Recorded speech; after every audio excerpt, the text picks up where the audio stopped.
पवन सिंह ने काराकाट से चुनाव लड़ने का घोषणा किया, काराकाट से चुनाव लड़ेंगे। एकदम लड़ रहे हैं और भगवान से मैं प्रार्थना करूंगा कि जीते। तो भाई हमार बहुत ही तेजी से वायरल चलता सोशल मीडिया पर पवन सिंह चुनाव लड़ता रे। हाँ तो ये बात सही सुनना हलो कि पवन सिंह चुनाव लड़ता रे, और वो भी कहाँ से, तो काराकाट से।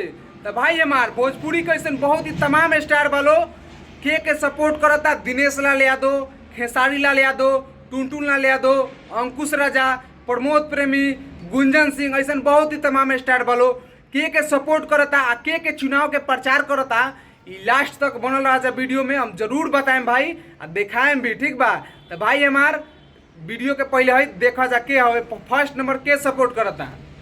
पवन सिंह ने काराकाट से चुनाव लड़ने का घोषणा किया, काराकाट से चुनाव लड़ेंगे। एकदम लड़ रहे हैं और भगवान से मैं प्रार्थना करूंगा कि जीते। 87 को चुनाव सभा कराने के बाद पता चला कि बंगालियन पे गाना गाए हैं, हम जाके प्रचार करेंगे। पवन सिंह के लिए मनीष कश्यप प्रचार करें। एकदम बिल्कुल करेंगे, आपको भी करना चाहिए, सबको करना चाहिए। अगर पवन सिंह खराब आदमी होते तो 87 को चुनावी सभा काहे ना कराए। उन लोगों को ये पता चला कि अगर सदन में भेज देंगे, गलती से इसका मूड अगर ऑफ हो गया और लगा बोलने और बिहार के लिए लगा बोलने तो हम लोगों को दिक्कत हो जाएगा, गले का फांस बन जाएगा। हालांकि कुछ लोग ये बोलेगा कि पवन सिंह ने।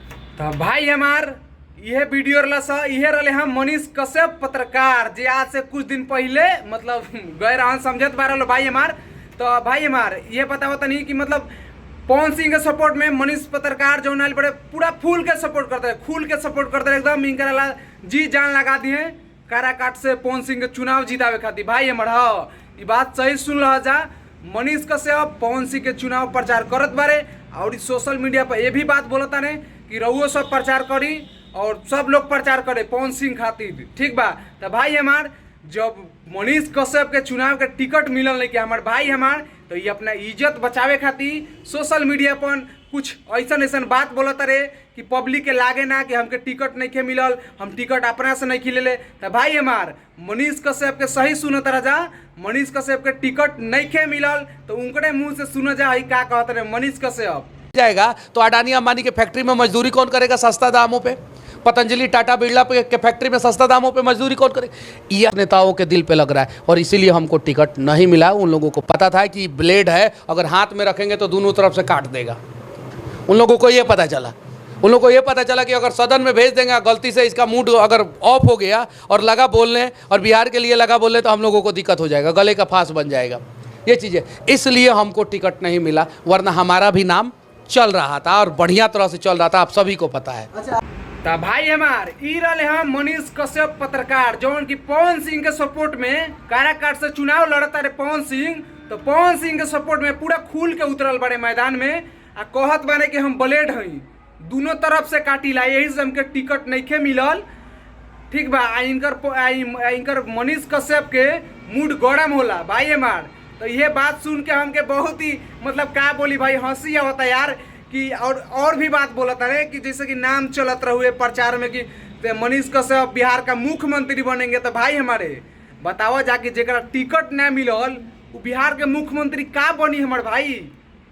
जैसे कि इनकर चुनाव इनकर प्रचार लोग करत रहुए, जब जेल में गए रहुए तब बहुत ही सोशल मीडिया पर छाल रहुए, लोग हाहाकार मचौले रहुए इनका मनीष कश्यप खातिर। तो आज इनके टिकट नहीं के मिलत भाई हमार। तक कारनामा जैसन करब और सही नु भोगब, जब कुछ कैले नहीं कर बिहार खातिर ना करब तू तो चोर बार तो तोके टिकट कहाँ से मिली। तो भाई हमार बस इतना ही बात रख, पवन सिंह के प्रचार में सिर्फ मनीष कश्यप आयल बड़े और कौनो ऐसा तमाम स्टार नहीं खेलवायल। खेसारी भैया, दिनेश लाल यादव, टुनटुन लाल यादव, प्रमोद प्रेमी, ऐसा कोनो भी तमाम स्टार वालों कोई सपोर्ट में कोई प्रचार चुनाव में नहीं आयल।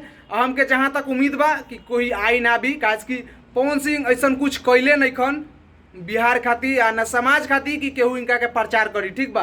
तो भाई हमार बस मनीष कश्यप सपोर्ट करता रहे पवन सिंह के और कोई नहीं के करत। वीडियो करे में जी खत्म आ वीडियो के शेयर करते रहिए विरोधियन के लगे, ठीक बा भाई। तो बस